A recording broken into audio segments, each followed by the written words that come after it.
Gold trusted gold buyers. మీరు తాకట్టు పెట్టిన బంగారాన్ని విడిపించి ఈ రోజు ఉన్న మార్కెట్ ధరకు కొనబడను.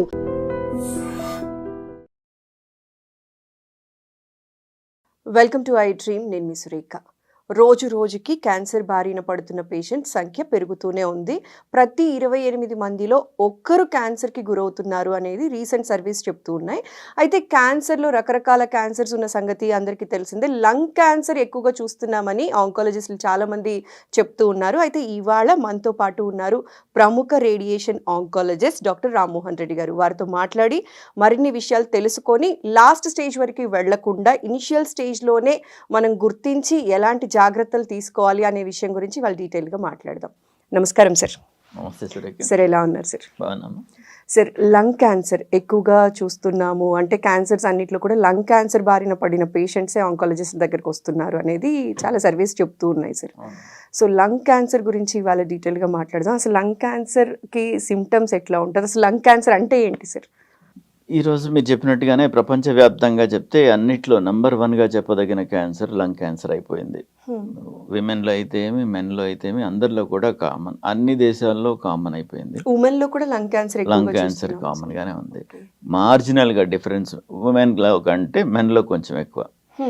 లంగ్ క్యాన్సర్ అంటే ఊపిరితిత్తులకు సంబంధించిన కణజాలంలో ఒక కణం రూపాంతరం చెంది క్యాన్సర్ సెల్గా మారి ఆ సెల్స్ మల్టిప్లై అయ్యి పెద్దవయ్యి గడ్డగానో అల్సర్గానో మారి అవి అక్కడి నుంచి డిసెమినేట్ అయ్యి శరీరంలోని వివిధ భాగాలకు పాకడం, పెద్దవి కావడం, లింఫ్ నోడ్స్ కావడం, రక్తం ద్వారా వెళ్ళిపోతే బోన్స్కి కానీ లివర్కి కానీ ఇలాంటి దాకా అంతా వెళ్ళడం, ఇవన్నీ అయ్యి అడ్వాన్స్ అవుతుంది క్యాన్సర్. లంగ్ క్యాన్సర్ అంటే లంగ్ కణజాలంలో క్యాన్సర్ సెల్ ఒకటి ఉత్పన్నమయ్యి, ఆ క్యాన్సర్ ఉత్పన్నం అవ్వడానికి ఎన్నో కారణాలు ఉన్నాయి. ఉత్పన్నమయ్యి అది అక్కడ క్యాన్సర్గా ఎస్టాబ్లిష్ అయ్యి వివిధ ప్రాంతాలకి పారే గుణమైంది కాబట్టి దీన్ని లంగ్ క్యాన్సర్ అంటాం. అసలు ఏదైనా ఇంజురీ అయినప్పుడు కార్సినోజెన్స్కి ఎక్స్పోజ్ అయితే, కార్సినోజెన్స్ అంటే టొబాకో, స్మోక్ కానీ, పొల్యూటెంట్స్ కానీ ఇట్లాంటి వాటికి ఎక్స్పోజ్ అయితే అక్కడ ఉన్న కణాలు నార్మల్గా ఉండకుండా రూపాంతరం చెంది క్యాన్సర్ సెల్గా మారుతాయి. అవి పెనిట్రేట్ అయ్యి పెద్దవయ్యి ఇవంతా కాకముందే చూసుకుంటే క్యూర్ అవుతాయి. ఇవంతా అయ్యేంతవరకు చూసుకోకపోతే అడ్వాన్స్ అవుతాయి కాబట్టి రెస్పాన్సెస్ బాగుండవు. అందుకని ఎర్లీ డిటెక్షన్ మీరు చెప్పినట్టుగానే ఎర్లీగా చూసుకోవడం, ఎర్లీగా ట్రీట్ చేసుకోవడం చాలా ఇంపార్టెంట్. లంగ్ కణాల్లో క్యాన్సర్ ట్రాన్స్ఫర్మేషను ఈ కార్సినోజెన్స్, ఈ కారణం, ఈ ఇంజురీ, ఈ రెండింటితో క్లబ్ అయి ఉంటుంది. సార్, ఇప్పుడు మీరు అన్నారు సార్, లైక్ టొబాకోకి ఇలాంటి వాటికి ఎక్స్పోజ్ అయిన వాళ్ళలో లంగ్ క్యాన్సర్ చూస్తూ ఉన్నామని. సార్, ఓన్లీ టొబాకోకి ఎక్స్పోజ్ అయిన వాళ్ళు, లేకపోతే స్మోకింగ్ లాంటి హ్యాబిట్స్ ఉన్న వాళ్ళు, వీళ్ళకి మాత్రమే లంగ్ క్యాన్సర్ అనేది కనిపిస్తుందా, లేకపోతే రిమైనింగ్ వాళ్ళలో కూడా ఇది చూస్తున్నారా సార్? అంటే అది ఎలా చెప్పాలంటే, ఇదే కారణంతో లంగ్ క్యాన్సర్ వస్తుందని చెప్పేందుకు కారణాలు లేకపోయినప్పటికీ ఈ గుణాలు ఈ వీటికి ఎక్స్పోజ్ అయిన వాళ్ళకి చాలా ఎక్కువ. అంటే లంగ్ క్యాన్సర్లో ప్రతి 3లో 2 స్మోకర్స్. ప్రతి 3లో 2 స్మోకర్స్. అంటే స్మోకర్స్లో డబుల్, నాన్ స్మోకర్స్లో కంటే డబుల్ ఉన్నట్టు. అంతే కదా. ఎక్స్పోజరు ఓన్లీ లంగ్, టొబాకోనే కాకుండా టొబాకో ఏ విధంగా తీసుకున్నా అలాగే ఉంటుంది, స్మోక్ ముఖ్యంగాను. అది కాకుండా కొన్ని టాక్సిక్ సబ్స్టెన్సెస్ పొల్యూషన్ మూలంగా, లైక్ ఇసుకకు సంబంధించిన సిలికా అనే డస్ట్, సిలికా డస్ట్, తర్వాత యాస్బెస్టోస్, సిమెంట్ రేకులు తయారు చేసి అందులో వాడతారు, యాస్బెస్టోస్ ఫైబర్స్, అలాంటివి కొన్ని కార్సినోజెన్స్. కొన్ని వృత్తుల వాళ్ళకి అది కామన్. యురేనియం లాంటి రేడియో యాక్టివ్ మెటీరియల్స్తో పనిచేసే వాళ్ళకి ఇలాంటి వాళ్ళలో రావచ్చు. యురేనియం దగ్గర అందరం పనిచేయం, చాలా తక్కువ. యాస్బెస్టోస్లో కొంచెం సిగ్నిఫికెంట్ నెంబర్ పనిచేస్తారు సిమెంట్ రేకుల ఇండస్ట్రీలో, అందులో దానివల్ల కూడా రావచ్చు. అండ్ స్మోక్ వల్ల అవచ్చు. ఎన్ని కారణాలు ఉన్నాయి. స్మోక్ వీటిలో సింహభాగాన్ని ఇది చేస్తుంది. సార్, మరి మీరు అన్నారు కొన్ని ఇండస్ట్రీలో పనిచేసే వాళ్ళకి మాత్రమే లంగ్ క్యాన్సర్ వస్తుంది, స్మోకింగ్ వాళ్ళకి అని. అయినప్పటికీ కూడా ఎందుకు సార్ లంగ్ క్యాన్సర్ ఎక్కువగా డిటెక్ట్ అవుతుంది? జనరల్ వాళ్ళకి కూడా ఎందుకు అటాక్ అవుతుంది అంటే ఏం చెప్తారు సార్? ఈ లంగ్స్ మనం పుట్టినప్పుడు మనతో పుట్టి మనం చనిపోయేంత వరకు 24 గంటలు పనిచేస్తూ ఉన్నాయి. They are taking atmospheric air in, దాన్ని అందులోంచి ఆక్సిజన్ తీసుకోవడం, కార్బన్ డైఆక్సైడ్ వదిలేయడంతో పాటు లోపలికి వచ్చిన టాక్సిన్స్ అన్నీ, కొన్ని టాక్సిన్స్ అక్కడ ఉండిపోతాయి. కార్బన్ 20 ఏళ్ల నవయువకుడికి ఏదైనా అవసరానికి ఆపరేషన్ చేస్తే ఢిల్లీ లాంటి ప్రాంతాల్లో లంగ్స్ చూస్తే నల్లగా పెయింట్ వేసినట్టుగా కనిపిస్తున్నాయి. బాగా పింకిష్గా, సప్పులుగా, చాలా సాఫ్ట్గా ఉండాల్సినవి బ్రెట్టిల్గా సరిగా ఎక్స్పాండ్ అయ్యేదానికి కూడా ఇబ్బంది పడే విధంగా ఉంటున్నాయి లంగ్స్. అంటే 20 ఏళ్ల వాళ్ళకి అక్కడ వచ్చాయంటే 20 ఏళ్ళకి వాళ్ళు ఎంత స్మోక్ చేస్తారు, చేస్తే కూడా చేయలేరు. అట్మాస్ఫియర్లోనే ఉంది, వాడు పుట్టినరోజు నుంచి తాగుతున్నట్టే లెక్క స్మోక్, పుట్టినరోజు నుంచి కార్బన్ తీసుకుంటున్నట్టే, పుట్టినరోజు నుంచి అన్ని పొల్యూటెంట్స్ లోపలికి పోతున్నట్టే ఇలాగా. సో మామూలుగా అయితే 60 సంవత్సరాల పైన వాళ్ళకి సర్వసాధారణం. ఈ పొల్యూషన్ మూలంగానే, అట్మాస్ఫియరిక్ వ్యవహారాల మూలంగానే, స్మోక్ మూలంగానే ఈ 30కి 35కే మొదలవుతున్నాయి. ఓకే సార్, లంగ్ క్యాన్సర్ ఉంది అని చెప్పడానికి సిమ్టమ్స్ ఎట్లా కనిపిస్తూ ఉంటుంది సార్ పేషెంట్స్లో? లంగ్ క్యాన్సర్స్లో సిమ్టమ్స్ అనేవి చాలా తక్కువ ఉంటాయి. Okay, to start with early స్టేజెస్లో పోను ఎక్కువ అవుతాయి. ఎక్కువైనప్పుడు పట్టుకుని మన ప్రయోజనం లేదు. ముందుగానే మనం చూడడానికి ముఖ్యంగా ఒక ఏజ్ తర్వాత ఒక లంగ్ ఎక్స్రే అనేది తీసుకోవాలి. దానిలో కాయిన్ లీషన్స్ అని ఉంటాయి. కాయిన్ లీషన్స్ అంటే ఒక చిన్న డైమ్ సైజ్ చిన్న తెల్ల ప్యాచ్ లాగా కనిపించవచ్చు. ఓకే, దాన్ని చూసుకుని అది ఏంటని ఎవాల్యుయేట్ చేసుకోవడం ఒకటి. That is the best thing what we can do, screening లాగా. తర్వాత సిమ్టమ్స్లోకి వస్తే దగ్గు, change of voice, long standing దగ్గు ఉండడం, దగ్గు తగ్గుతుంది, ఎవరికైనా వస్తుంది తగ్గుతుంది, తగ్గకుండా సంవత్సరాల తరబడి అలా ఉండడం, నెలల తరబడి అలా ఉండడం. చేంజ్ ఆఫ్ వాయిస్ కూడా అందరికీ వస్తుంది, సోర్ త్రోట్ అదో ఉన్నప్పుడు. అలాంటివి తగ్గిపోకుండా నెలలుగా ఉంటే చూసుకోవడం.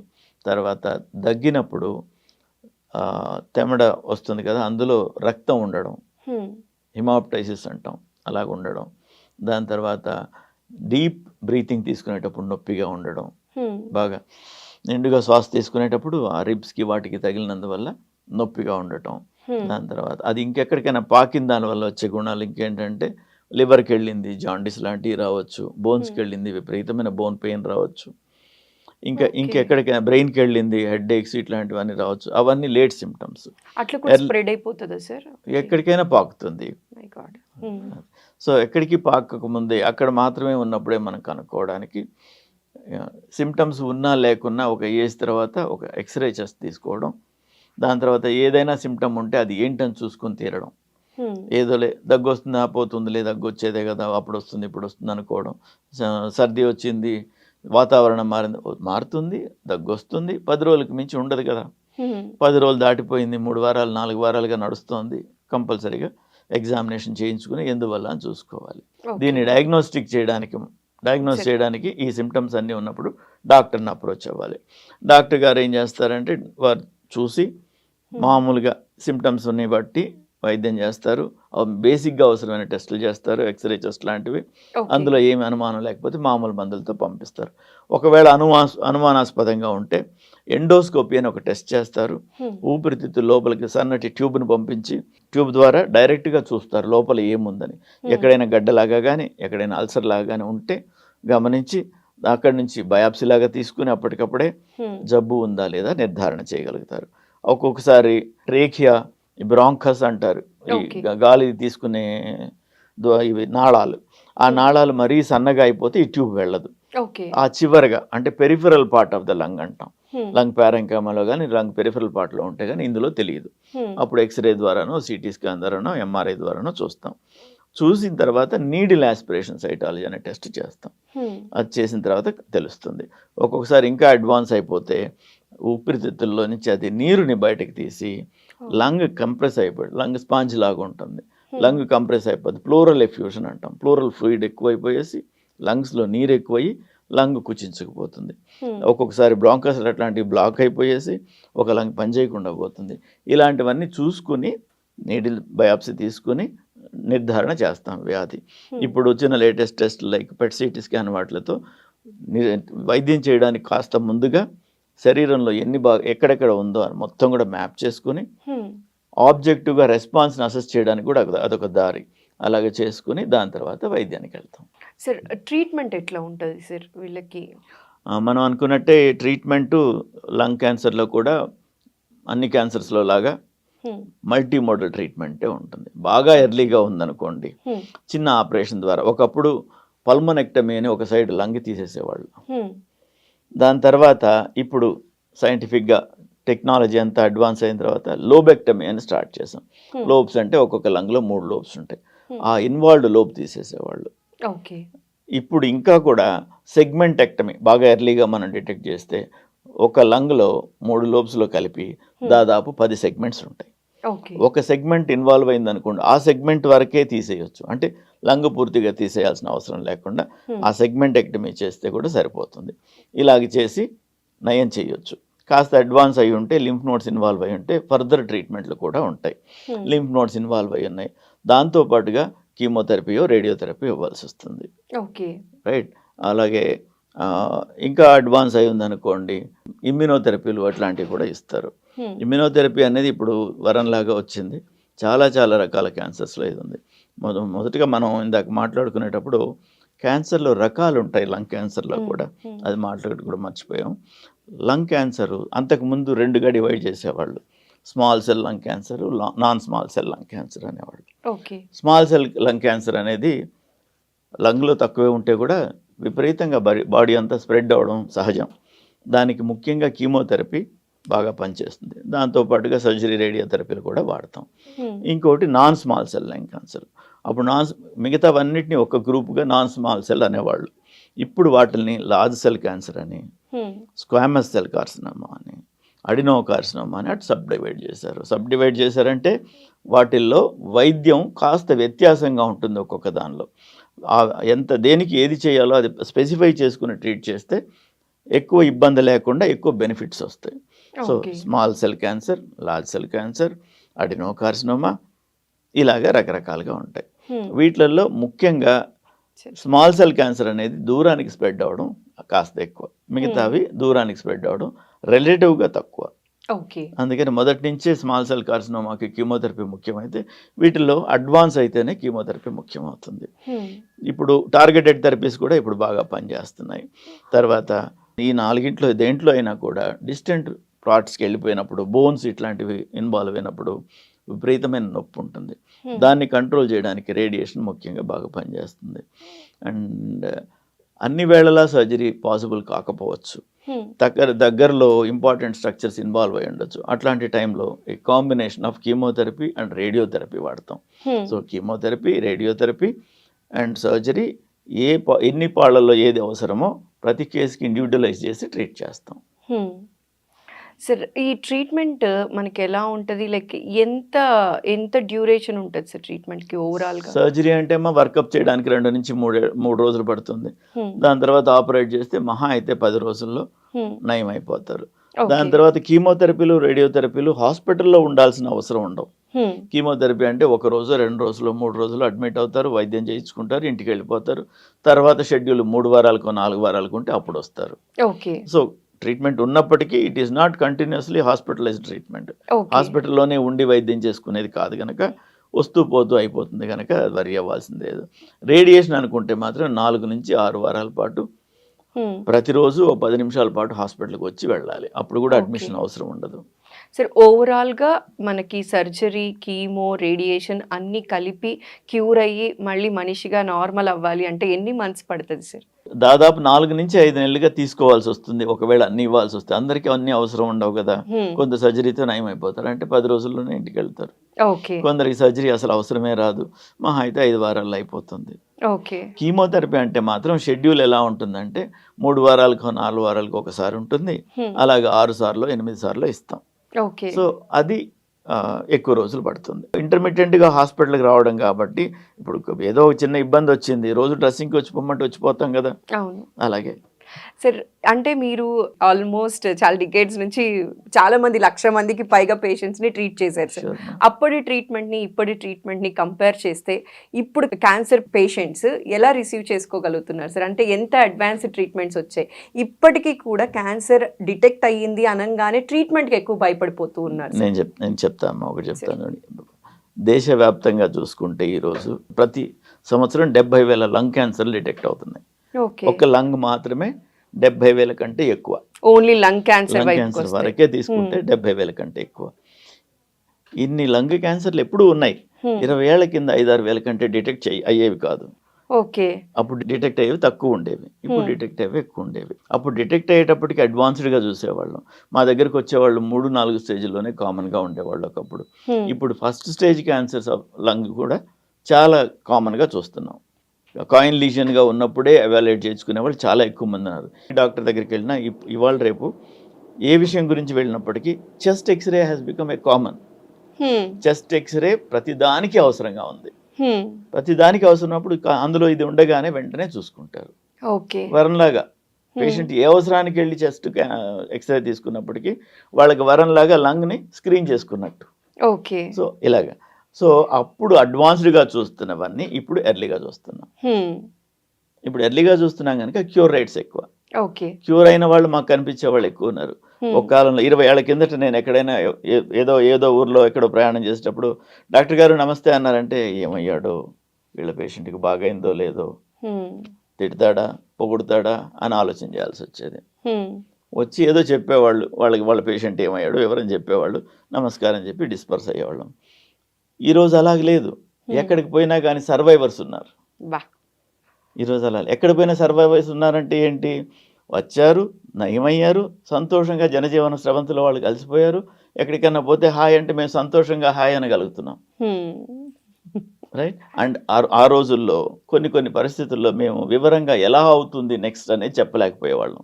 డయాగ్నోస్టిక్స్ టెక్నాలజీ సరిగా లేనందువల్ల. ఇప్పుడున్న టెక్నాలజీతో డయాగ్నోస్టిక్స్ వివరంగా తెలిసినందువల్ల, పెట్ స్కాన్ లాంటి దానివల్ల total volume of disease establish అవుతున్నందువల్ల వాళ్ళకి వివరంగా ప్రోగ్నోసిస్ చెప్తున్నాం. చనిపోయే వాళ్ళు అయితే కూడా ఈ సంవత్సరంలో చనిపోయేదానికి ఆస్కారం ఉంది, కాదు 5-6 ఏళ్ళు బాగుంటారు మీరు అని, వైద్యం చేస్తే 5-6 ఏళ్ళు కాదు 10 ఏళ్ళు కూడా బాగుంటారని కరెక్ట్గా చెప్పగలుగుతున్నాం. Okay. To a great extent predictability ఎక్కువైంది. చాలా వరకు రమారమి మేము చెప్పిందే జరిగే విధంగా మేము అసెస్ చేసుకునే దానికి మాకు టెక్నాలజీ ఈరోజు సపోర్ట్ చేస్తుంది. ఓకే. దానివల్ల వాళ్ళకి చెప్తాం 6 నెలలే ఉంది లైఫ్, వైద్యం చేసుకుంటే ఇంకొంచెం ఎక్స్టెండ్ అవ్వచ్చు అనుకుంటే వాళ్ళు 2 ఏళ్ళు 3 ఏళ్ళు బతుకుతారు కదా. అది వాళ్ళకి వివరంగా చెప్పినందువల్ల వాళ్ళకి ఇబ్బంది కలిగినా కానీ బాధపడాల్సిన అవసరం లేకుండా ఉంటుంది. ఓకే సార్, ఈ లంగ్ క్యాన్సర్ బారిన పడకుండా ఉండాలి అంటే మీరిచ్చే సలహా ఏంటి సార్? ముఖ్యంగా కొనుక్కోవద్దు. Don't smoke. You are buying it.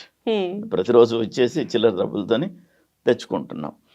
Smoke చేసి మీరు మాత్రమే తెచ్చుకోవట్లేదు, మీ కుటుంబ సభ్యులందరికీ కూడా పంచుతున్నారు. ఓకే. స్మోక్ని మనం as a pollutant, as a toxin ఎట్లా డిఫైన్ చేస్తామంటే primary smoking, secondary smoking, tertiary smoking. Primary smoking అంటే మనం స్మోక్ చేస్తాం. సెకండరీ స్మోకింగ్ అంటే మన పక్కన వాళ్ళకి స్మోక్ వదులుతున్నాం, అట్మాస్ఫియర్లోకి వదిలేసాం, వాళ్ళందరికీ అది అందరికీ వ్యాపిస్తుంది. టెరిషరీ స్మోకింగ్ అంటే మీరు కొన్ని చోట్ల సినిమా థియేటర్లలోనూ కొన్ని దగ్గర స్మోక్ రూమ్స్ అని ఉంటాయి. కరెక్ట్గా తెలియాలంటే స్మోక్ రూమ్లో ఎవరు స్మోక్ చేయని టైంలో వెళ్ళి చూడండి, స్మోక్ వాసనే వస్తుంది. అవును సార్. కారులో ఎవరైనా పొరపాటున స్మోక్ చేస్తే ఆ రోజు కాకుండా కొద్ది రోజుల పాటు స్మోక్ స్మెల్ వస్తుంది. స్మోక్ చేయని వాళ్ళు చూస్తే తెలుస్తుంది ఎందుకని ఉంది. ఎప్పుడో స్మోక్ చేస్తే ఇప్పుడు ఎందుకు ఉంది, గాల్లో పోయింది కదా. అలా పోయేటప్పుడు కొన్ని మైక్రో పార్టికల్స్ని that will be impart on the other surfaces, అన్ని సర్ఫేసెస్ మీద ఉంటాయి. అవి ఉంటే ఎప్పుడో ఒకటి డిస్లాడ్జ్ అవుతాయి, తట్టినప్పుడు తుడిచినప్పుడు ఏదో చెప్పినప్పుడు డిస్లాడ్జ్ అవుతాయి. డిస్లాడ్జ్ అయితే మళ్ళీ మన ఊపిరితిత్తుల్లోకి పోతాయి. Primary, secondary, tertiary. Primary smoke చేసేవాడు ఒక్కడే తీసుకుంటే సెకండరీ, టెరిషరీ ప్రతి వాళ్ళు తీసుకుంటున్నారు. స్మోక్ చేయకండి. యాస్బెస్టాస్ ఇండస్ట్రీస్లో అట్లాంటి వాటిల్లో పనిచేసేటప్పుడు మేనేజ్మెంట్ సరైన జాగ్రత్తలు తీసుకోవడం, వీళ్ళు కూడా మాస్క్ లాంటివి వాడి జాగ్రత్తగా ఉండడం ఒకటి. యురేనియం లాంటి వాటిలలో పనిచేసేవాళ్ళు, సిలికా ఇండస్ట్రీలో పనిచేసేవాళ్ళు వాళ్ళు చెప్పిన ప్రిసైజ్ మాస్కులు వాడుతూ కేర్ఫుల్గా ఉండాలి. రైట్. అట్మాస్ఫియరిక్ పొల్యూషన్ అందరి రెస్పాన్సిబిలిటీ, గవర్నమెంట్స్కి, మనకి, ప్రజలందరికీ ఉన్న రెస్పాన్సిబిలిటీ. అట్మాస్ఫియర్ని పొల్యూట్ చేయకండి, మొక్కల్ని పెంచుకోండి, మంచి గాలిని పీల్చుకోండి. Thank you so much sir. Last time breast cancer గురించి కంప్లీట్ ఇన్ఫర్మేషన్ ఇచ్చారు సార్. ఈసారి లంగ్ క్యాన్సర్ గురించి ఎలా గుర్తించాలి, సిమ్టమ్స్ ఏంటి, ఎలా జాగ్రత్త పడాలి, ట్రీట్మెంట్ ఎలా ఉంటుంది అనే విషయం మా వాళ్ళకి అర్థమయ్యేలా సవివరంగా చెప్పినందుకు, మీ విలువైన సమయాన్ని మా ప్రేక్షకుల కోసం కేటాయించినందుకు మరోసారి ప్రత్యేక ధన్యవాదాలు సార్. నమస్కారం. Thank you. And for more videos, please subscribe to iDream. Please subscribe to iDream. Please subscribe iDream. And please subscribe to iDream. For more videos, subscribe to iDream. please like, share and subscribe to the channel. Congratulations, iDream. Subscribe to iDream. Subscribe to iDream. So subscribe to iDream Media. iDream की iDream team अंदर की huge congratulations. Please subscribe iDream Media. Please subscribe to iDream. Subscribe iDream. Please subscribe to iDream. iDream అంటే నా కళల channel subscribe చేసుకున్న నోరు తిరుగుతలేదు మీరైతే గంట గుర్తు కొట్టరు. For more such videos, please subscribe to iDream. Subscribe to iDream. Please subscribe to iDream. Please subscribe iDream Media. Please do subscribe to iDream. Please subscribe to iDream Media. For best entertainment and information, please subscribe iDream. And don't forget to subscribe to iDream.